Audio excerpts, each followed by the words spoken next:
Bonjour et bienvenue sur le podcast Mettre sa communication au service de sa vie.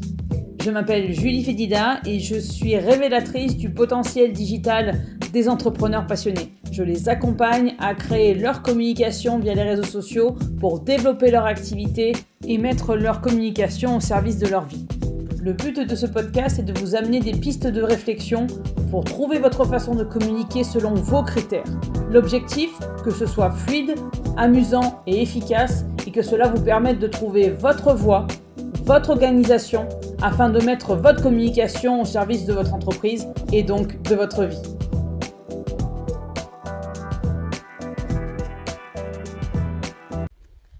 Nouveau podcast numéro 22.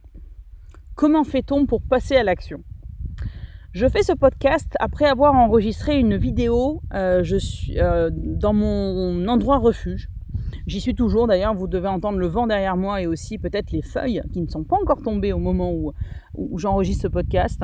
Parce que j'avais envie de vous partager plusieurs réflexions c'est un psy, c'est un thérapeute assez à la mode en ce moment qui s'appelle Thomas d'Assembourg. Alors je ne suis pas du genre à suivre les thérapeutes à la mode ou les grands orateurs à la mode, mais celui-là je trouve qu'il y a 2-3 choses qui sont assez claires dans ce qu'il raconte et je suis assez d'accord avec ça.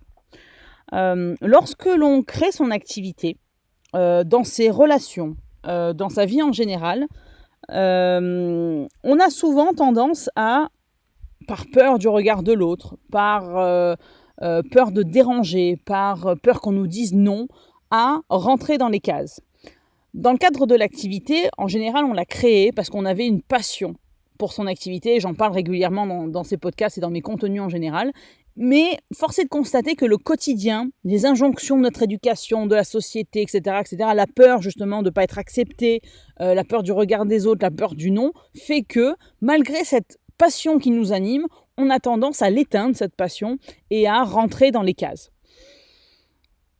Et on travaille trop, mais c'est même pas une question de trop, on travaille beaucoup, mais pas par plaisir, par injonction.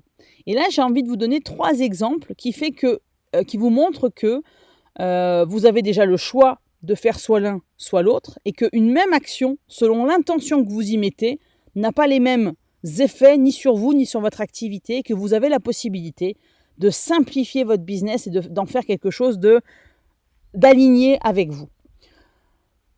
J'en parle souvent dans mes contenus. En général, l'entrepreneuriat, on est d'accord, on est rarement sur du 35 heures, soyons complètement honnêtes.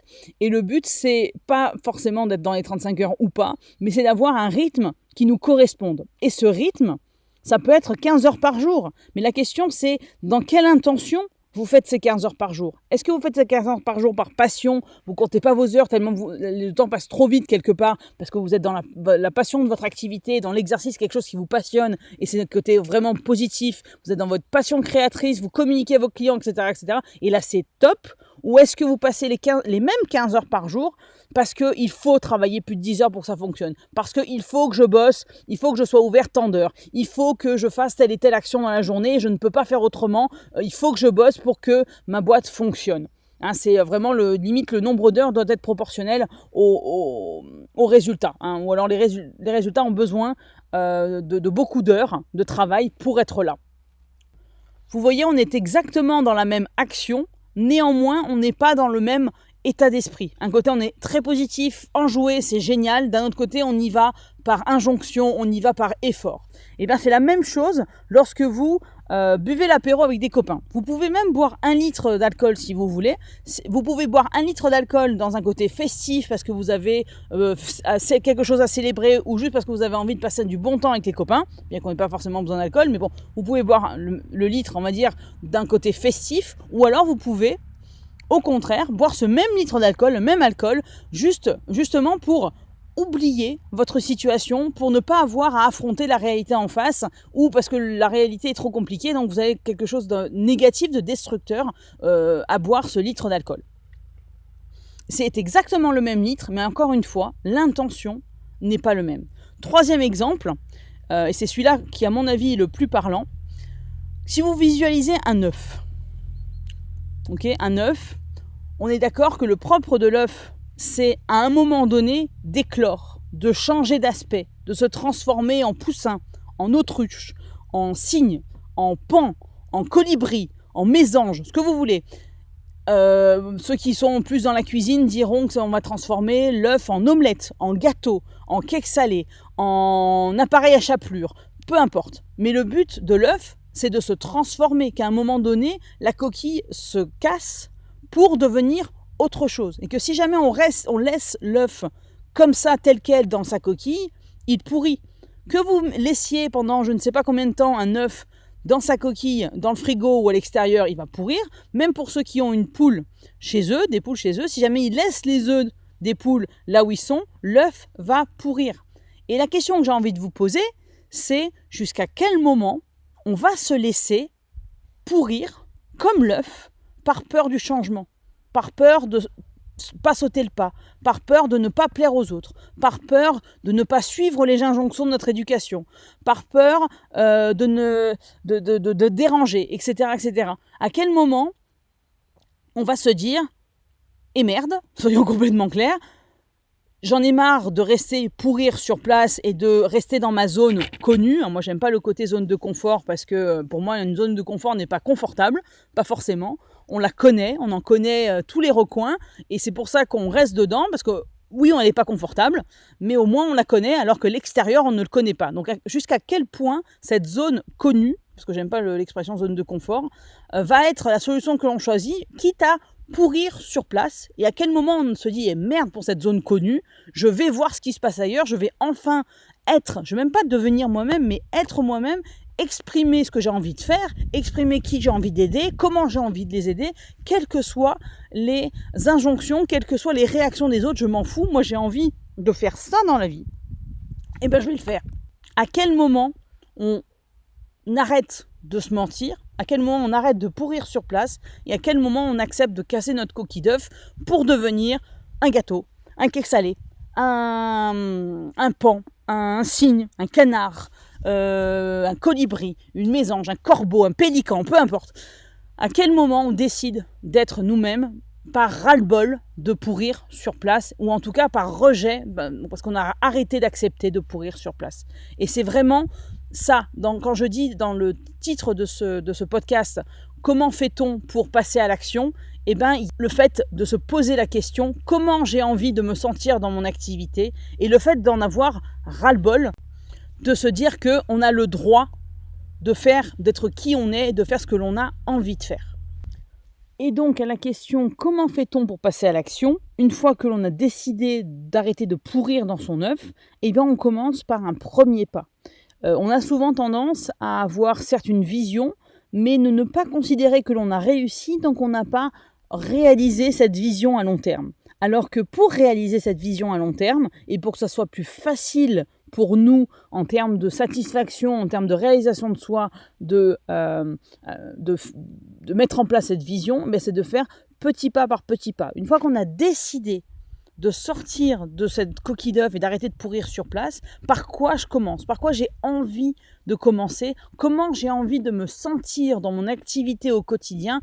Et qu'est-ce que je peux mettre en place pour me sentir effectivement au quotidien comme cela dans mon activité ? Comment je peux simplifier le business ? Comment je peux faire en sorte que dès le départ, si vous êtes en création d'entreprise, je mette en place un système, une organisation, vous appelez ça comme vous voulez, qui me corresponde. Ou ceux qui sont déjà en activité depuis plus ou moins longtemps et qui sont sortis quelque part de leur coquille, mais ils se sont perdus en chemin, comment je fais pour retrouver le chemin que je m'étais défini au départ ? Comment je reviens à l'état dans lequel j'ai envie de me sentir au quotidien, comment je fais pour simplifier, pour enlever toutes les tâches que je n'aime pas faire et qui ne sont pas obligatoires, parce qu'on a tous des obligations dans l'histoire, mais le but c'est de voir à quel point je me complique la vie et qu'est-ce que je peux mettre en place pour me simplifier le business, pour que ça soit le plus aligné possible, pour que ça me ressemble le plus possible. Eh bien, ça peut être le fait de se mettre sur les réseaux sociaux. Ça peut être le fait de se lancer, d'aller sur auto-entrepreneur.ursaf.fr et d'enregistrer sa société. Ça peut être de réaliser son premier flyer. Ça peut être d'aller chercher son premier client, son premier fournisseur. Simplement de me poser et de dire voilà qu'est-ce que j'ai envie de faire et de l'écrire sur un morceau de papier ou de le taper sur un ordinateur, peu importe sur le téléphone, peu importe, pour le mettre noir sur blanc quelque part et que ça soit acté. Je fais quelque chose, je définis ce que j'ai envie de faire, je définis ce que j'ai envie de mettre en place ou ce que je peux mettre en place pour arriver à faire ce que j'ai envie de faire.